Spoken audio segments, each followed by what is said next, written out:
Hey, welcome to This Week in Pharmacy. I am the host of this show. It's my show. It's TWIRx. TWIRx. We're TWIRx, and today I'm excited to be here. This Week in Pharmacy. My name is Todd Eury, founder of the Pharmacy Podcast Network. We are expanding content. We are expanding collaboration. This has been a wonderful week. As you can tell, I'm excited to be here. I tell you what, it is a special weekend. You listening right now, I want you to remember your dad this weekend. You probably already have something planned, but remember, this is the Father's Day special. We're excited to be doing a Father's Day special today. My father, a shout out to you, Stephen Eury, down in Vero Beach, Florida. It's been, 51, almost 52 years. He's been my dad. He's been a great dad. Happy Father's Day, Dad. And with that, I am so excited today to welcome back, after 4 years originally, Rachel Eury, my daughter. Rachel, you were a guest on the Pharmacy Podcast, and we did this on June 21st of 2020. I can't believe how fast time has gone, but do you remember that show? A little bit, yeah. It's up on the screen right now. If you're watching the video form, it was the Happy Father's Day special with Rachel Eury. You were in the second studio. The first studio was Byron's, my stepson's bedroom. Yeah. The second studio was the studio that you were in, that we did the Father's Day special. And now we have the big master studio. So how you doing? I'm doing good. It's a good day. It's going good. It's good to have you here for the Father's Day special. It's good to have you here for the weekend for Father's Day. Are you able to give us any secret plans of what's happening for this weekend and Father's Day? No secret plans. I mean, just like goof around, find out. Find out, or do some swimming. Yeah. Yeah, tell the listeners about yourself. I'm pretty proud of you because recently you acquired and were awarded, I don't know how you guys say the name of what that means, earned your blue belt. Yeah, I didn't officially get my blue belt yet. I have yet to actually be promoted, but I passed both the written test and the physical test. I just so happened to wear a karate t-shirt today.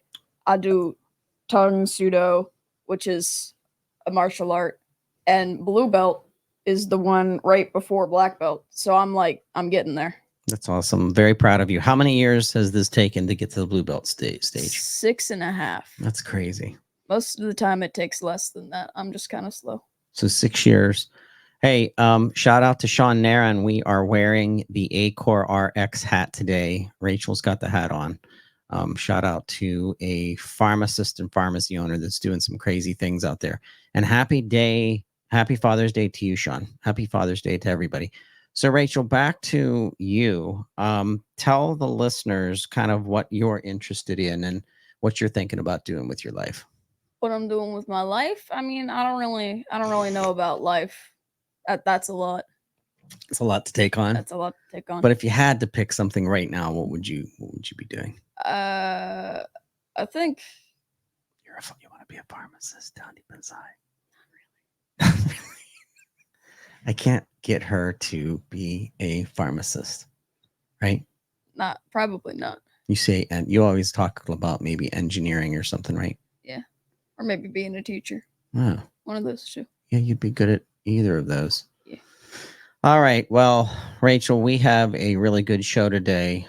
First thing I want to do is talk about some of the news that's out there. And before we get into the news, I want to talk about the conferences that we're going to. Pharmacy Podcast Network will be attending the Idea Share, and we'll be teamed up with IPC in the Independent Pharmacy Cooperative.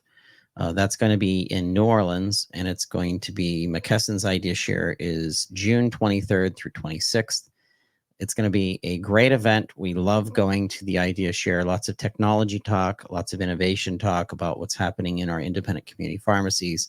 we will be there. Pharmacy Podcast Network will be covering this event as press, and we'll be teaming up with, like I said, the IPC booth. I think it's booth 903.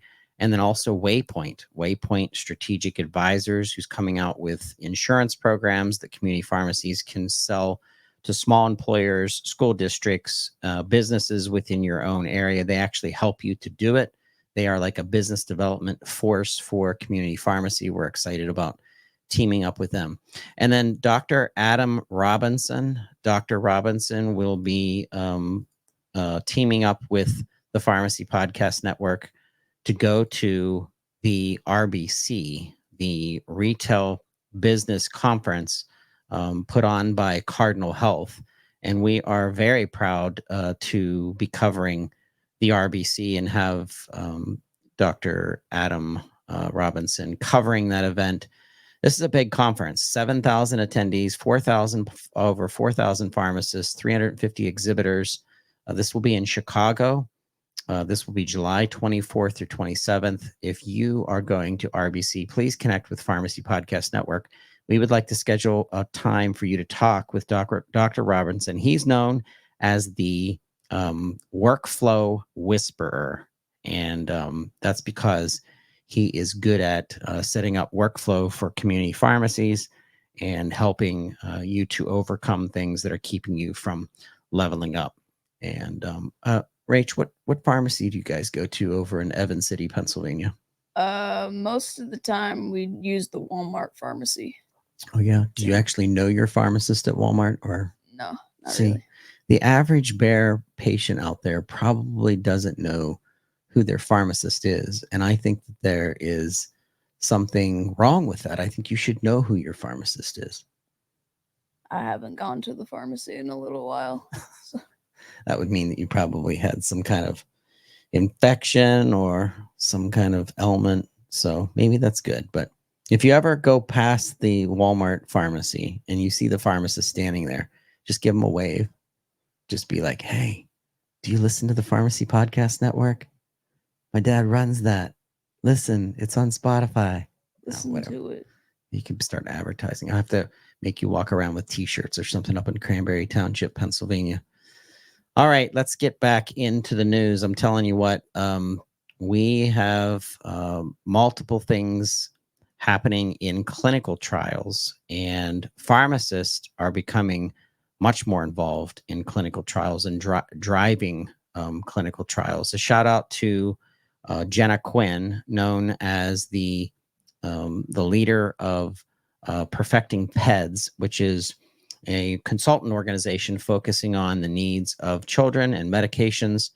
The news today, the headline that we're going to be reading, it's Pediatric Cancer Treatment Hampered by Sparse Trial Data. And when you read down through this article, written and put out by the pharmacypracticenews.com, Marcus Banks, 300,000 people younger than 20 years of age are diagnosed with cancer each year globally, a small fraction of the 20 million annual diagnosis reported by the American Cancer Society. And many oncology clinical trials are unable to recruit enough young people to achieve clinically meaningful results. As far more attention has been given to studying adults with cancer.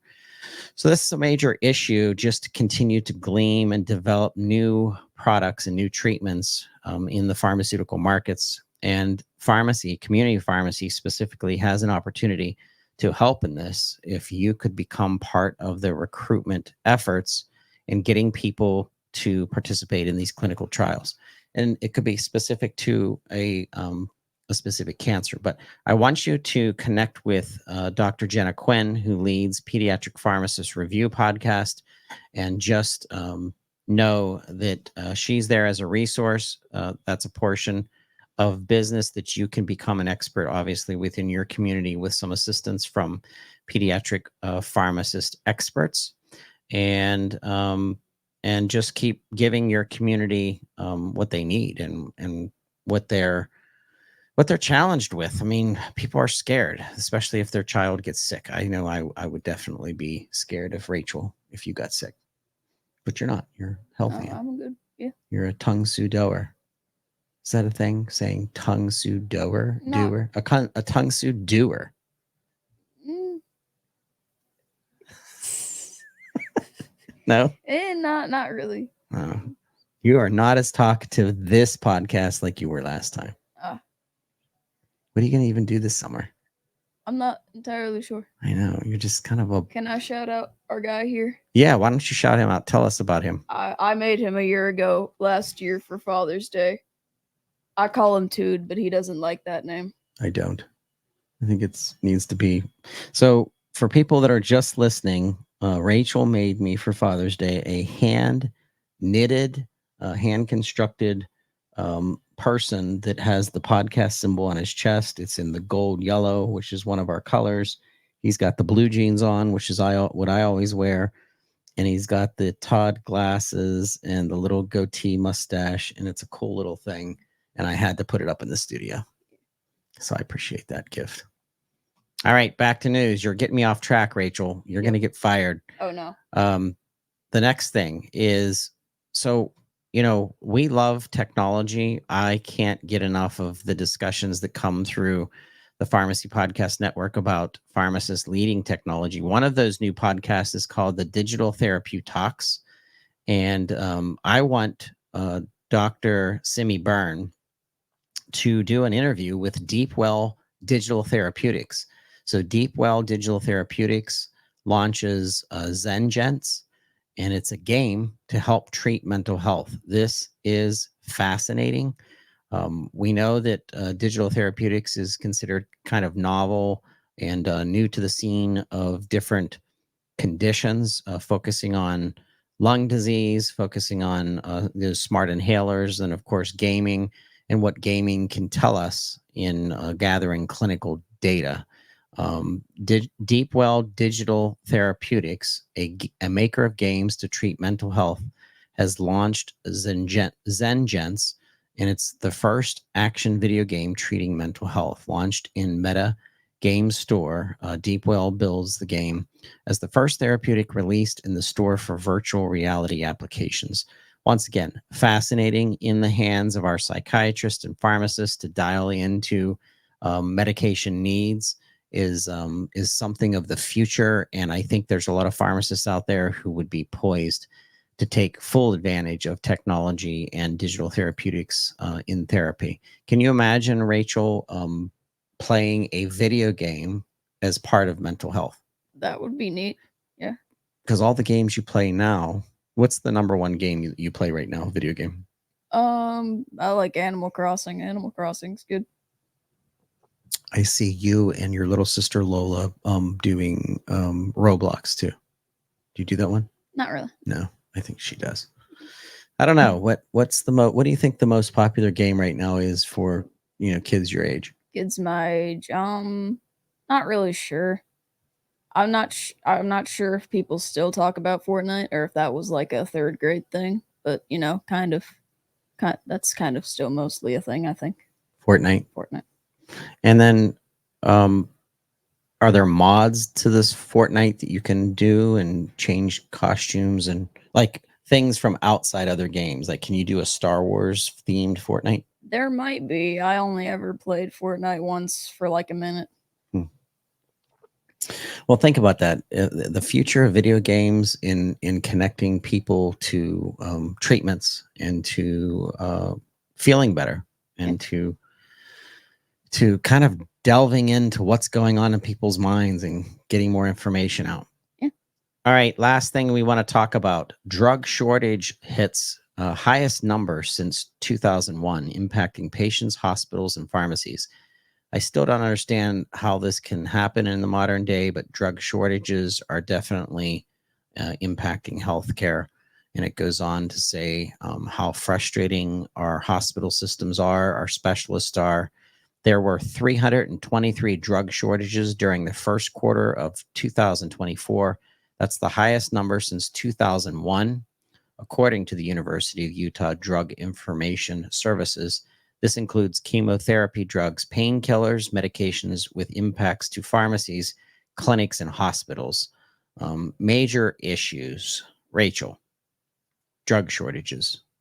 you think that's a pretty serious thing to be happening in the United States healthcare system? Yeah, I mean, if you don't have your medicines and stuff, then bad things happen, and then like bad things happen. And you might go to the hospital. Yeah. It's less expensive to keep people on the medications that they need, either for short term or for long term, than not having those medications, which spiral you into a worse condition and then can put you into the hospital. As soon as you go to the hospital, that's when costs explode. Right. So you want to take a prescription that is $60, $90 a month, or do you want to go to the hospital and charge the healthcare system and your insurance system and your co-pays thousands and thousands and thousands of dollars? That's a lot of dollars. Yeah. So it's good to stay on your medications, and we need to get into ways to minimize the drug shortages. Civica RX is an organization that we have interviewed several times, including at the Assembia 2024, where we got to talk with the Civica Foundation through Lumacera Health. A shout out to Lumacera for bringing us that wonderful interview. Thank you. And that's what I love about this job, Rachel. I get to go talk to people that are innovating medicine and healthcare and drugs and technology and what the future is going to be. That's why I wanted you to be a pharmacist, but maybe I'll still work on you, and maybe we'll play like a video game that is subliminal. It puts like little pharmacist messages in your head. And then all of a sudden you're like, hey, I want to be a pharmacist. No, you go be whatever you want. I want you to just do whatever you want and be happy doing it. Yeah. Just make a lot of money so you can pay taxes. Cool. You know how I feel about taxes, right? Hey, we got a great show today. We have 2 interviews. Our first is with Sapient Technologies. This is basically, to describe it to you, it's putting PGX pharmacogenomics on steroids. I cannot wait for you to listen to Dr. Mo Jane. He is fascinating, and he's going to be back on the Pharmacy Podcast Network because he has a lot to share. Then we're going to be talking with Scott Bruner. He's the CEO of the APC, leading all the policy and protection for our compounding pharmacies. Our compounding pharmacies are so important. Rachel, let me describe to you what a compounding pharmacy is.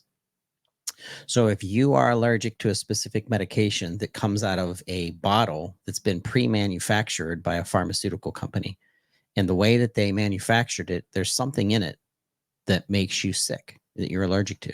A compounding pharmacy will manufacture or put together and compound or make medications specific to you that's as close to that other medication as possible, but getting rid of the ingredients that may have made you sick or allergic to it. What do you think of that? I think that's good. You know, like you take the medicine and then it does more bad stuff to you, then what's the point of the medicine? Exactly. I agree. So compounding pharmacy, we want the compounding pharmacies in the United States to grow. And that's what that interview is going to be about. Today's interviews and today's TWIRx is brought to you by IPC, Independent Pharmacy Cooperative.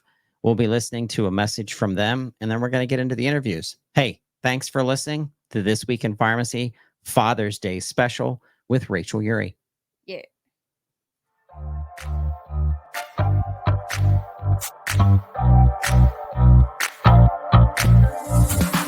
This episode is sponsored by Independent Pharmacy Cooperative, widely known as IPC. Established in 1983, IPC is the nation's largest group purchasing organization owned by independent pharmacy. With a mission of maximizing the success of community pharmacists, IPC works to provide members with access to effective programs and services designed to enhance profitability for independent pharmacy. Read more about our mission by checking out our website at ipcrx.com. That's ipcrx.com.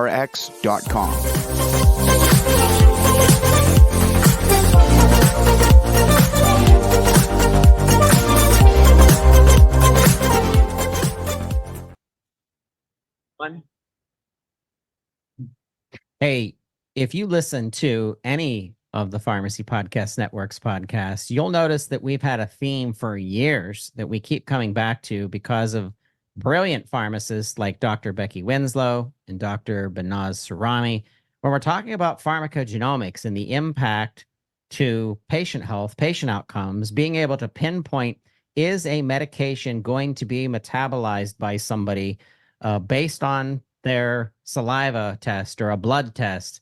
Sapient, discovering dynamic biomarkers beyond the genome. I am so excited about this interview on This Week in Pharmacy because this is pharmacogenomics on steroids. And I want to introduce the CEO of Sapient, Dr. Mohit Jain. I'm so excited to have you here, Mo. Thank you so much, Todd. Super excited to be here as well today. Thank you for the invitation. You're very welcome. So you're the one that got my ears perked up when you said that this organization and this technology is placing the science of pharma, as well as helping with drug development and pharmacogenomics on steroids. So right out of the gate, give us a little background on yourself and the company and why that's the case. Why you think that this Sapient is setting a bar a little higher than the average. Absolutely. Happy to do so, Todd. So just by way of background, I was trained as a physician scientist. So I trained both in clinical medicine and was an adult cardiologist and trained in adult medicine. And I was also a PhD in molecular physiology. And really, the basis of this was how do we begin to advance medicine? And I spent years taking care of patients. And one of the most frustrating aspects is when you gave a therapy to a patient and they would ask, what is the chance that I'm actually going to benefit from this? Mm-hmm. What's the chance I'm going to succeed? And the true answer, as you're well aware and your listeners are aware, is it's not that high. Oftentimes it's a 50 to 60% chance. So it's a little bit better than a coin flip as to whether or not you're going to respond to this drug, whether it be for high blood pressure or diabetes, or even for cancer and Alzheimer's disease, lethal disorders. And it never just sat well with me. And I spent years thinking through this process of how do we begin to develop drugs more efficiently? How do we do this in a much cheaper and cost-effective manner? And then ultimately, how do we implement drugs in patients in a very precise driven manner? Not only understanding of pharmacogenomics, as you mentioned, the metabolism of the underlying therapeutics, but also predicting who's going to respond to what actual therapy beyond just metabolism. And that was really the genesis of Sapient. Now, the underlying technologies that we've worked in have really come down from this idea that every year when you go to the doctor's office, they draw 2 tubes of blood, 2 purple top tubes, and everyone loves going to the doctor for that annual physical. And in those 2 tubes, we measure about 20 things typically. We call this the Chem 20. And that Chem 20 really is the basis of modern medicine. It tells us how your heart is working, your kidneys are working, your liver's working. It tells us what diseases you're at risk for, whether it be heart disease, renal disease, liver disease. And it really is used for monitoring of drug benefits and safety. Now, the challenge is there's over 20,000 things floating around in your blood right now. So we're assaying less than 0.1% of that information. And that is really where the opportunity lies. If we can measure the other 19,980 molecules simultaneously, what can we begin to learn about the individual, diagnosing them at the earliest stages, and then ultimately, as you suggest, identifying their disease process and aligning them with the most effective therapy that's based upon that disease process. And so that's the genesis of Sapient. We're an organization that was spun out of the academic world where I was a professor for many years. And it was really based around this idea that could we develop these technologies that are called mass spectrometry that allow us to take biological samples from animal models and humans and blood and urine and measure these 20,000 or so markers that span many different chemical entities. And that can we develop the underlying AI framework that would allow us to take that massive amount of information from very large populations of individuals and begin to identify markers in blood, the next 20 diagnostic tests, and the next 20 after that, and the next 20 after that, that would tell us who's going to develop what disease over time, and then ultimately, what is the best therapy for that specific individual and their specific disease process.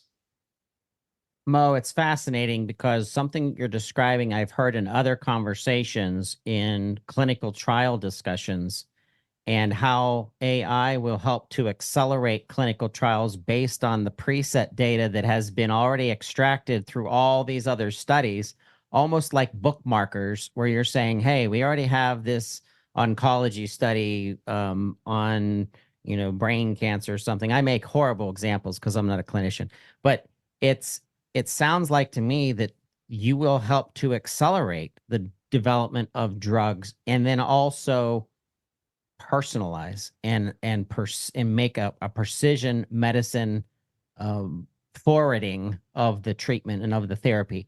Talk to us about AI specifically and how Sapient is leveraging artificial intelligence.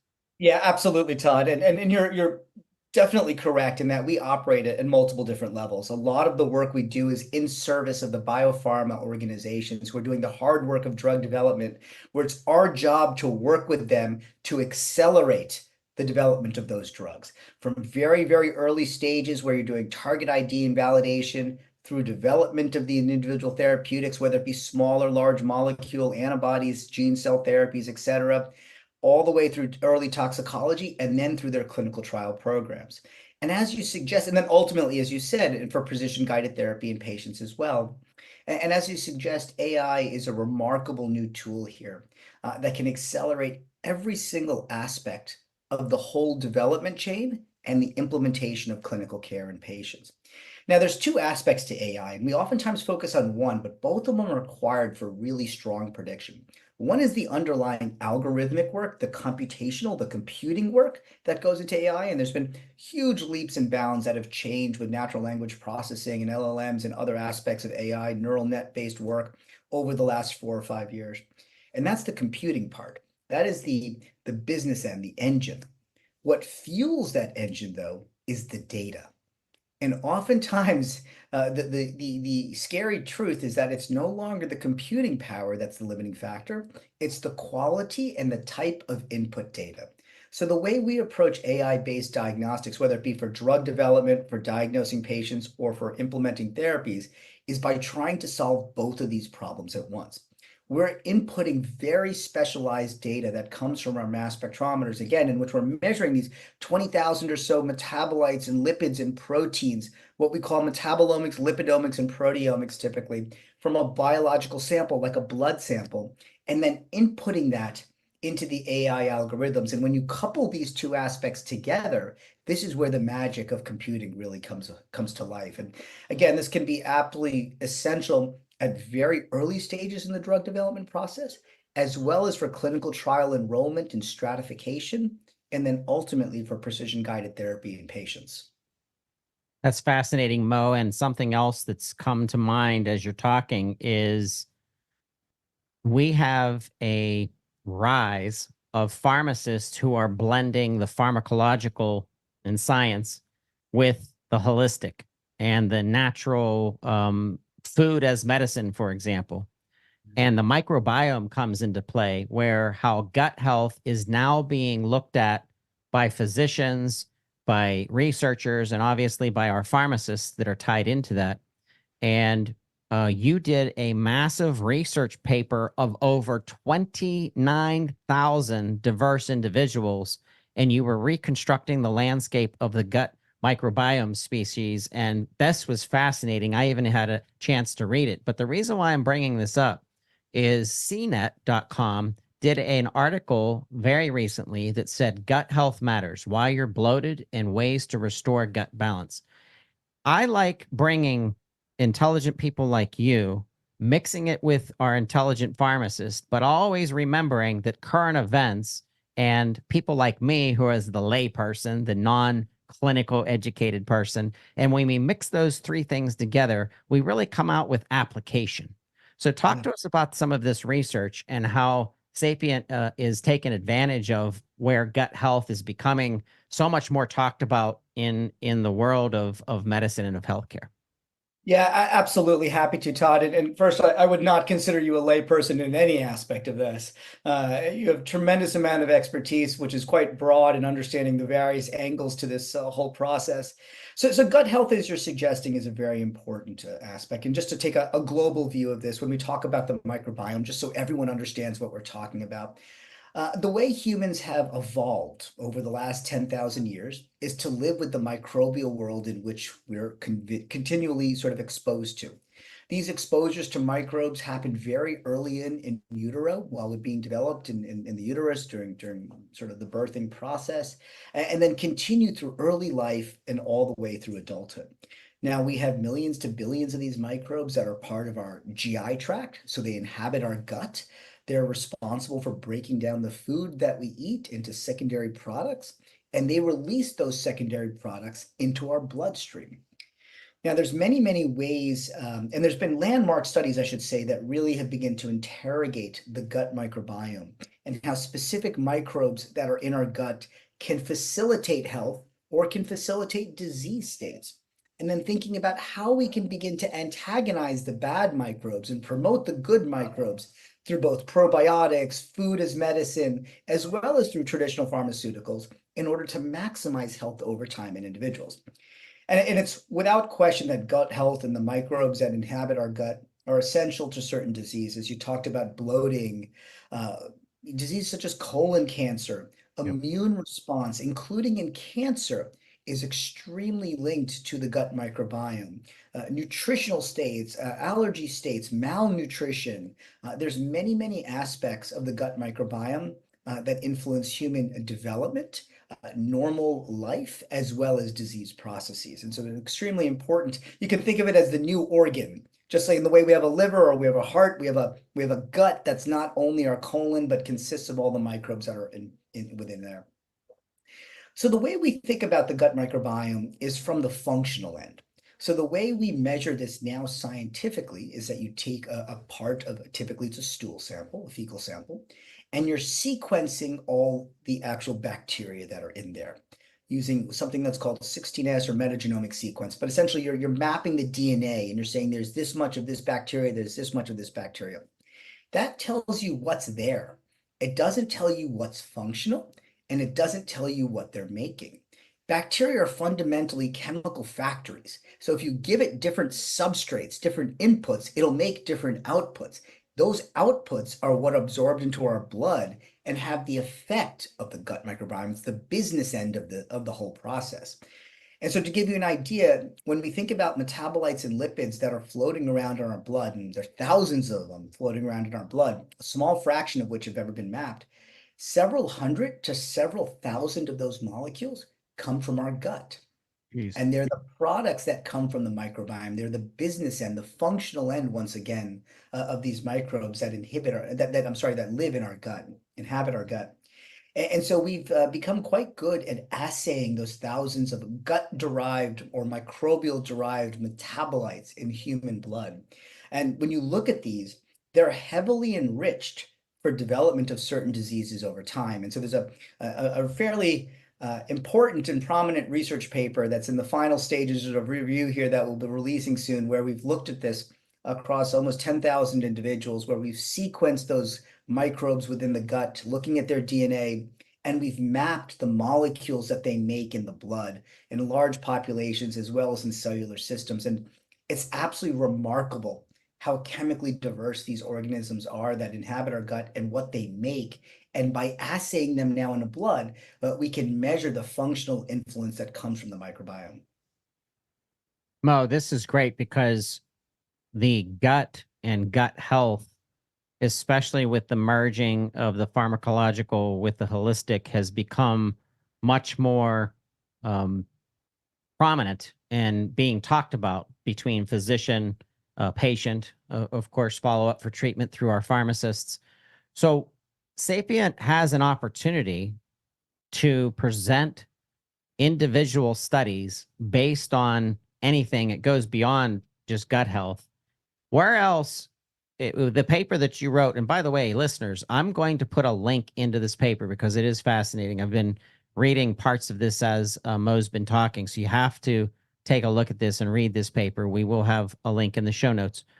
What other disease state, what other chronic condition that we know that I immediately think of heart health? So talk to me about other conditions, other disease states that Sapient has kind of dove into that's presented new interesting data. Biopharmaceutical companies in developing their drugs. Because of that, we're agnostic almost to the underlying disease state. So we work in 2 to 3 dozen different diseases.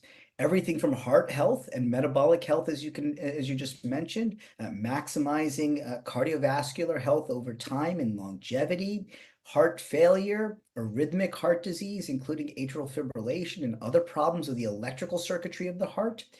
We work in cancer and cancer-based therapeutics. We work in Alzheimer's disease, Parkinson's disease, and other neurodegenerative disorders.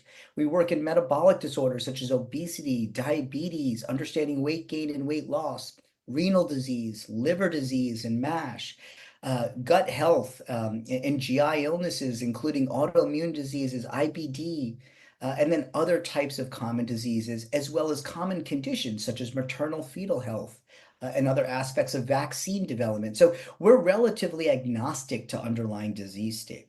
The approach we always take is one in which we try to maximize the value of the data that we're assaying in biological specimens. And this is where we talk about going beyond the genome. Your genome is largely set from the moment of conception. And then we know that over the course of your life, how you live your life has enormous impact on your health, your disease, and whether or not you're going to respond to particular therapeutics. Yep. And so we're capturing those dynamic markers, metabolites, lipids, proteins in blood samples and urine samples and CSF and tears and eye fluid, in tumor samples and tissue, all the way down to cells and media that come from in vitro drug development studies. And we're taking that information, trying to understand the fundamental mechanisms that drive disease in humans, helping to develop the drugs that antagonize those adverse pathogenic mechanisms, and then ultimately, as I mentioned, develop the drugs together with a pharma company and help them implement this in a very precise, driven manner. All right, listeners, Mo, you are fascinating. I want pharmacists to be connecting with you. Sapient is all over the place. If you want to learn more about this fascinating company and the research that you're doing, get in touch with this organization at sapient.bio. Once again, that's Sapient, SAPIENT, sapient.bio. In closing, Mo, what do you want to challenge the listeners today? Most of these listeners are pharmacists in moving forward to become more precision medicine oriented. Yeah, it's absolutely fascinating. Pharmacists hold an incredibly important aspect of the clinical chain, where they're really the ones at the interface of therapeutics and the patient. And they have such an important role to play. What I would say is that if you look at even the best therapeutics in today's world, our targeted chemotherapeutics, these only work in a fraction of individuals, 50 to 60%, 70% for the best therapeutics, which means for any given individual, there's only a 50, 60, 70% chance that they're going to benefit. And being able to precisely guide the therapy to say, Todd, you are going to benefit from this drug, but not that drug, is the next wave of medicine. Yep. And this is really where we need to evolve. The economics of healthcare are obviously one that I'm sure your listeners hear quite a bit about. Medications are very expensive. Healthcare is very expensive, and lost opportunity cost is the most expensive aspect of this, both for patient lives as well as the system as a whole. And really, I'm not convinced we need better drugs. I'm convinced we need better ways to implement those drugs in people. I love that. I love that, Mo, and I agree with you. You know, Yeah.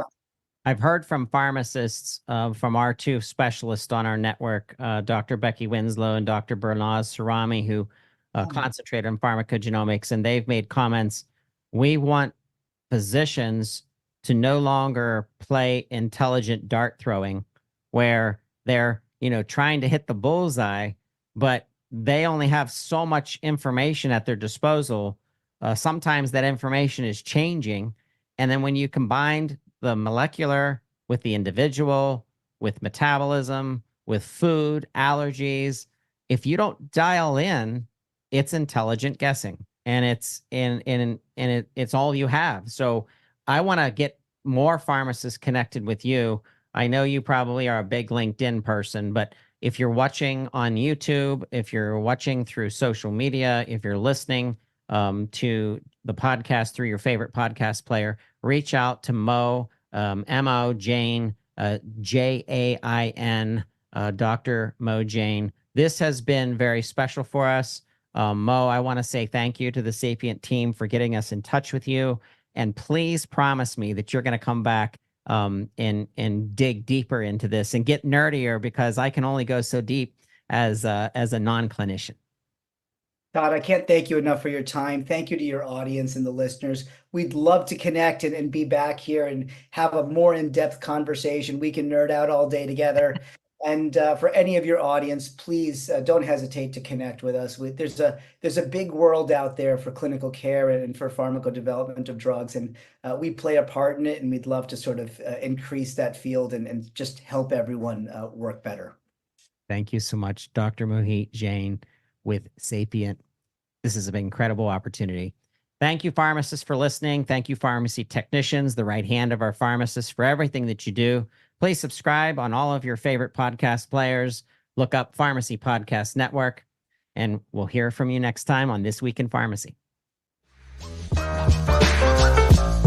This is Debbie Marcello, host of the Happier at Home PRN podcast. Did you ever consider all of the potential cash revenue that you're giving away? What if you were to learn about services and products that you could keep in-house as opposed to referring your customers out? On my podcast, Happier at Home PRN, learn from the experts who have expanded their services to increase revenue, earn out-of-pocket payments, all while increasing the quality of care in their community. Listen to our past podcasts and join us for future episodes where we focus on growing your pharmacy into a thriving business. And we're not talking about keeping your head above water. We're talking about wealth and the survival of your pharmacy.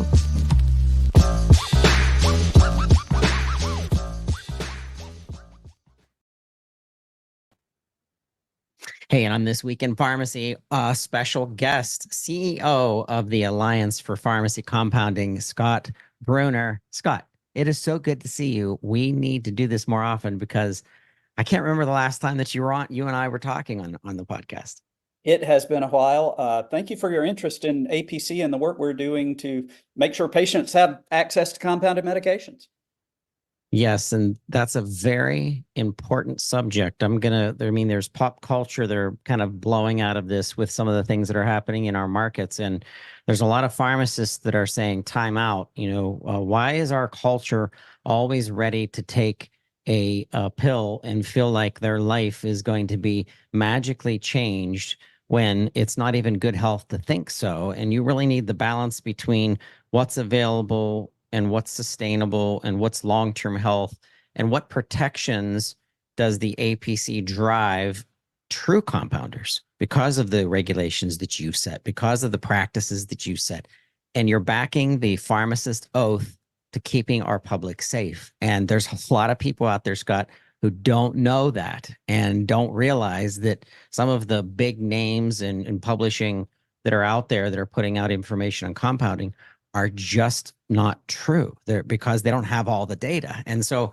I want to open up, give us an overview, just in case listeners don't know about your leadership. You've been in the pharmacy industry for years, probably even longer than me. Not trying to make you sound old, but give us a little background on yourself and what you do at APC. Well, first, a disclaimer. I'm not a pharmacist. I am an association executive, and I have spent really my entire career in trade associations. I'm a former CEO of the Georgia Pharmacy Association. I worked for the National Community Pharmacist Association as Senior VP of Communication, and then was stolen away by an organization called the International Academy of Compounding Pharmacists. Yes. It was an organization in need of a rebuild, and that's what we've been doing over the past 5 years or so, is rebuilding the organization, strengthening the way that we serve compounding pharmacies, and it's a lot of fun. Right now, all the attention, of course, is GLP-1s. That seems to be sucking the air out of the room. I imagine you and I will talk about that. Yes, exactly. And that's why I reached out to you. You've published some writings, sometimes posts on LinkedIn, sometimes, giving back to your followers information that is being overlooked in some of the articles. One of the articles that you said was referenced that you were able to have the association participate in was the Medscape article that was titled "The Truth About Compounded GLP-1s That Doctors Need to Know." And this was published in March 26th of 2024. Share with us your thoughts and how you were able to participate in that article. Well, Dr. Enive is an interesting person. He's a cardiologist, and it's our understanding that he doesn't even prescribe compounded medications, but he is concerned and frustrated about the way physicians and other prescribers are viewing compounding at this time when GLP-1s are a phenomenon we've not seen certainly not since the HIV drugs of the 1990s, or maybe even birth control in the 1950s and 60s. It's that big a deal. The drug companies cannot meet the demand for the drug, and so the drug's in shortage. And his frustration is that a lot of prescribers, particularly obesity doctors and others, are sort of turning up their nose to compounded versions of the drugs, in effect saying we'd rather our patients do without than to get a drug that's made in a state licensed USP compliant sterile compounding lab. And so he penned this op-ed, I guess, and sent it to us and said, help me get this published. This is a perspective that needs to be heard. We agreed, and we helped him edit the piece. And we think it's it's the best representation we've seen, particularly in Medscape, which doesn't particularly like compounding. It's a pretty good representation of pharmacy compounding, and we're grateful to him for enunciating it. Well, that says something that he was able to reach out to an association that's solely focused on the safety of compounding and the high level of quality of compounding for the true compounder and what that means. And have there ever been bad players? Well, of course, every sector of healthcare in the history of healthcare has had, you know, erroneous players that have made mistakes and have hurt people. And it's associations like the APC that is standing for a higher quality certification and following some suits and following some processes to ensure that public safety. That's where your passion comes in. What can we do on today's show to connect with other pharmacists who are interested in either expanding their compounding business in a community setting? They're an existing compounder, and they're also feeling this frustration. Some of the feedback from physicians that and/or other organizations don't have all the information. But share with us a call out to the listeners today. Well, it's a really interesting time to be in pharmacy compounding. Many of your listeners know that compounding has been a part of the American healthcare system for generations, providing drugs to patients for which an FDA drug is not appropriate. And that's always in the judgment of the prescriber, not the pharmacist, but also providing shortage drugs. Just last year, compounding pharmacies helped alleviate the shortage of acetaminophen suspension by compounding that, ibuprofen suspension, amoxicillin suspension. Those drugs were in shortage, and compounders saved the day for many pediatric patients. Well, in this environment, when such a light is being shown on compounding by GLP-1s, a lot of reporters, even some regulators, seem to think that it's a new phenomenon and that it's somehow illicit and sketchy. And it's not. And so we spend a lot of our time lately working with reporters over the past 18 months, almost 100 reporters, 120 stories. And these are the Wall Street Journal. And in fact, we're featured briefly in a Wall Street Journal podcast that just came out last week. We're working with the New York Times. We're working with the Washington Post and CNN and NBC News. Trying to tell an accurate story of pharmacy compounding, because there's so much misinformation out there. Some of that is fed by drug makers who continue to conflate legitimate compounding with some of the illicit activity, the counterfeiting that goes on out there. And they're two very different things. And so I spent a lot of my time lately telling that story. Here's what compounding is.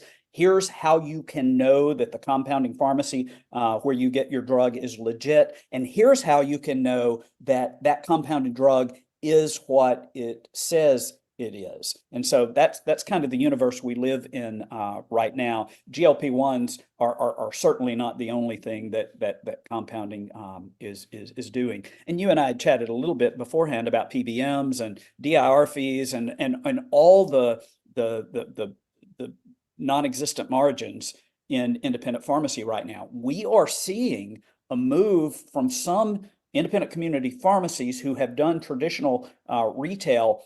They are considering moving into compounding because compounding has generally been a cash-only business. It's been a cash-only business because the PBMs won't reimburse for compounded drugs. So it's really an interesting time.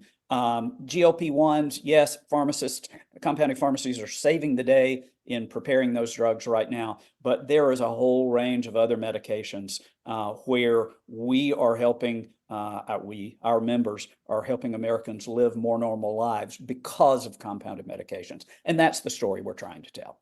That's great. That's incredible. So I want to throw a curveball at you. And I didn't tell Scott that this was coming, so hope you're ready. So I'm fascinated by pharmacogenomics.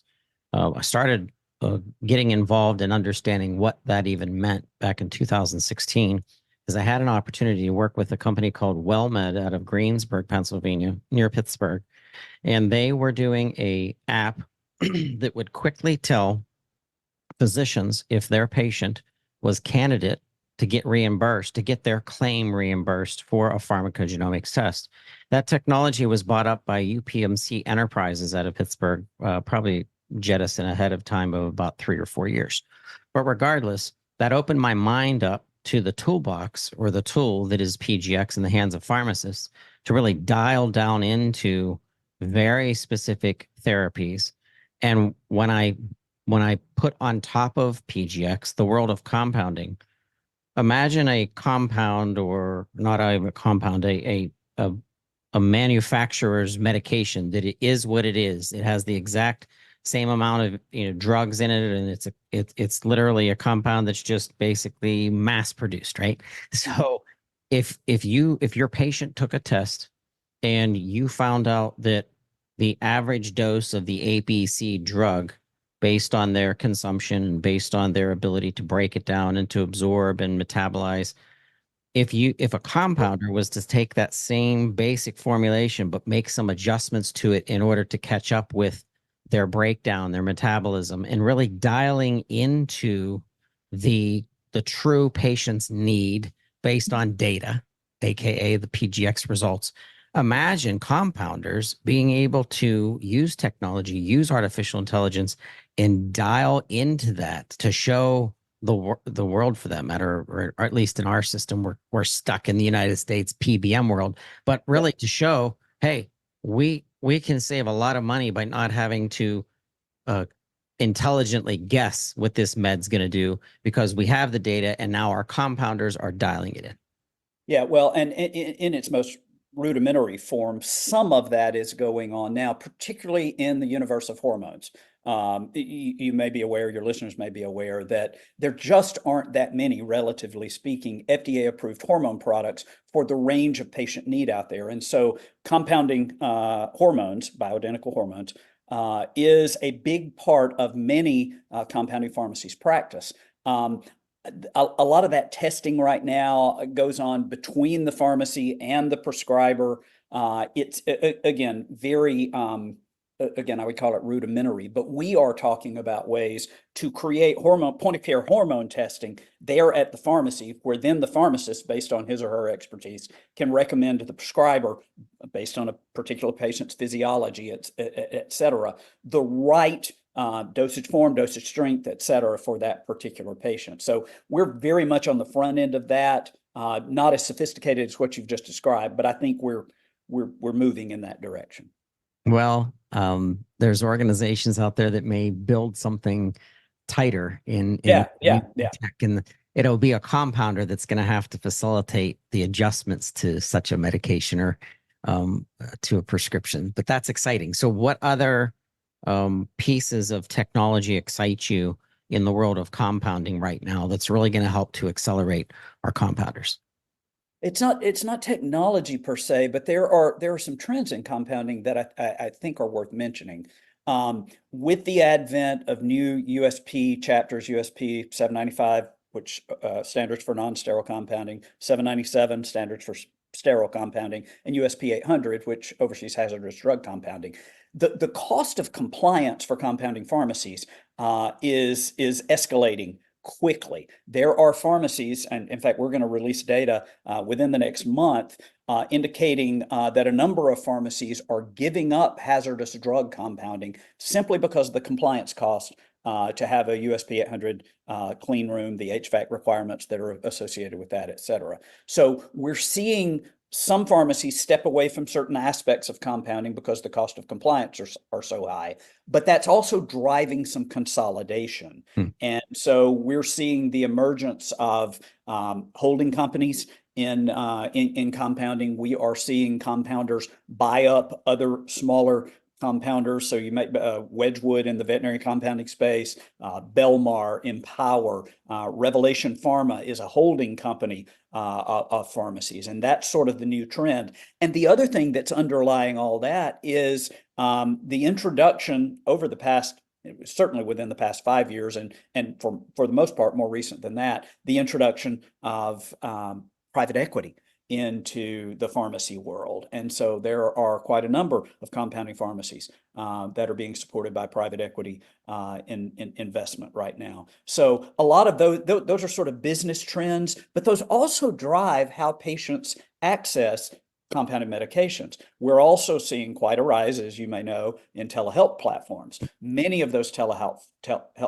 platforms are sourcing the compounded drugs that are prescribed via contract pharmacies, some of them through 503Bs and some of them through state licensed 503As. And I think that phenomenon will only grow.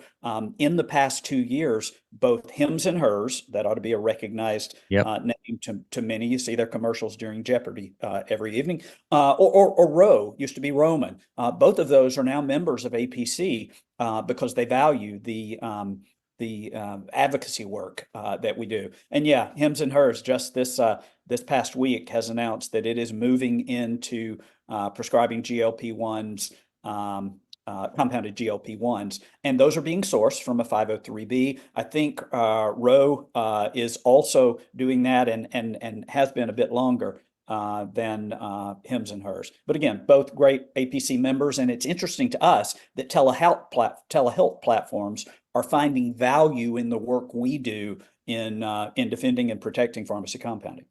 That is awesome. That's good news, Scott. I was glad to find that article. There was an article that was published in Fierce Healthcare on May 20th of 2024 titled Hims and Hers Expands Weight Loss Program to Include Access to Compounded GLP-1 Medications, which brings education and understanding from the patient's perspective, so that when you say, hey, this is a compounded form of GLP-1, now it's not the boogeyman. It's explained to them that, hey, this is the same, substance. It's customized now by probably some marketing through Hims and Hers, but nonetheless, it gives an opportunity to educate.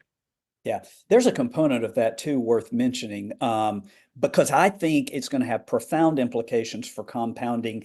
And it's sort of a stealth issue right now. And it's what we call 503B sourcing. So when the Drug Quality and Security Act was passed in 2013, there are prohibitions. First of all, it created 503B outsourcing facilities that are licensed by FDA, but it also included prohibitions on those 503Bs doing wholesaling. So in other words, a 503B couldn't prepare compounded drugs and sell them or distribute them to McKesson, and then McKesson could turn around, or AmerisourceBergen or Cardinal. I don't mean to name drop these companies.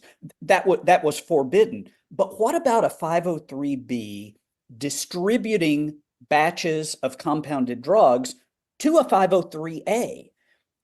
Even though the law and the guidance associated with it seemed clear about that it was okay to do that, It has not caught on until this past year or so, when FDA has released a draft guidance document that would explicitly allow that. And so I believe the ability of 503, it strengthens the business model for 503Bs. And I believe that 503Bs preparing batches of compounded drugs, distributing them to a local 503A, and the 503A dispensing that drug pursuant to a prescription is gaining traction as we speak. And it has profound implications for the practice. If I'm a 503A sterile compounder right now, I'm entering a new world when a 503B can distribute sterile drugs to the non-sterile compounding pharmacy down the street. And suddenly I've got a new competitor in that non-sterile compounding pharmacy. Some people like that, a lot of people don't. What about the ability of 503Bs to distribute compounded drugs to the big chains, the CVSs and the Walgreens, et cetera, who have generally not been involved in compounding? Yep. That can have great implications. So we need to watch that. We mentioned Hims and Hers. Hims and Hers, as I understand it, is sourcing the GLP-1, compounded GLP-1 drugs that they are dispensing from a 503B. So it's a perfect example of this model. And I think it bears watching, because I believe it's gonna change the profession. This is good news. That's why I'm excited to have had you on the show, sharing on This Week in Pharmacy. Tell us and tell our listeners what's next for the APC. Are you working on anything that you'd like some additional, sign it, maybe get some people to sign some things, or petitions, or any state-oriented things that are happening that we can get more messaging out? There's a lot going on in the States, and I won't take up too much time with that, but we are very engaged with boards of pharmacy, the General Assembly in New York, on some technician oversight issues, and we continue to be active in states where compounding issues pop up. I think the big thing ahead, we are soon to introduce a proposal in Congress that would do a couple of things. It would do away with a memorandum of understanding that was created by Congress in 1997 that would allow FDA to receive reporting of interstate shipments of compounded drugs. Unfortunately, that whole process, literally for 27, 28 years, has not been finalized in a way that comports with the law. We have a proposal that we hope Congress will introduce that will do away with that MOU, will mandate the reporting, which our members are perfectly fine with, but will also do something really important. Right now, there does not exist in law an adverse events reporting framework for 503A pharmacies. When there is a serious adverse event, often those pharmacies report it to their state board of pharmacy, et cetera, but there's no requirement that they do that. This legislation would implement such an adverse events reporting framework for 503As. It's one we've created and proposed. It's one we can live with, and we think it's going to be good for patients, and it's going to be good for the credibility of compounders. And so that's coming down the pike, maybe introduced before the end of the year, and then will need to be reintroduced when we have a new Congress in 2025. But we're very hopeful about that proposal. That's great news. We will put links to your website as well, just to give people more access to what you're doing. And by the way, the website is the4pc.org. That's a4pc.org.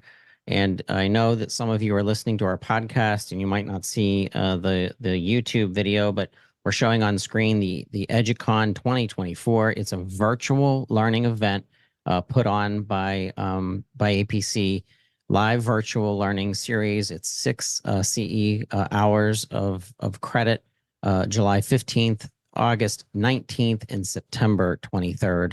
Coming up fast. I don't like looking at dates that say September 23rd, Scott, because it makes time go faster where I start looking. And I don't want to look at September. I need a long summer. So, but nonetheless, the virtual event, the learning series, is coming from the EduCon. Yeah, thank you for mentioning that. And it's hot topics. We'll be talking about ketamine compounding, GLP-1 compounding, what we've learned from the new USP chapters, and also to help compounding pharmacies talk better to prescribers in explaining what compounders can do, and frankly, what compounders can't do. So it should be a good event, and we urge. I thank you for mentioning it. Yes, we'll promise you're going to come back faster than 3 or 4 years. Absolutely. You say when. Thank you for this opportunity. We appreciate what you do, Todd, and thanks for allowing us to showcase compounding. Absolutely. We believe in what you're doing and what compounding pharmacists are doing out there. It's what the communities needs. It's what the nation needs. We are not backing off on the rise of more compounding being needed, with the baby boomers now becoming 65 years old. Every day there's a new, 11,000 new 65-year-olds born or reaching their birthday, not born, and they wish they were born. Yeah. And so that's going to put a compression on geriatric care, as well as the population expanding to 345 million versus 330 million. So I mean, there's lots to think about, and we don't see a rise in pharmacies open. We're actually seeing a decrease in pharmacies throughout the country, which is going to create more of those pharmacy deserts. So compounders will be more important than ever before. So thank you, Scott. Thank you.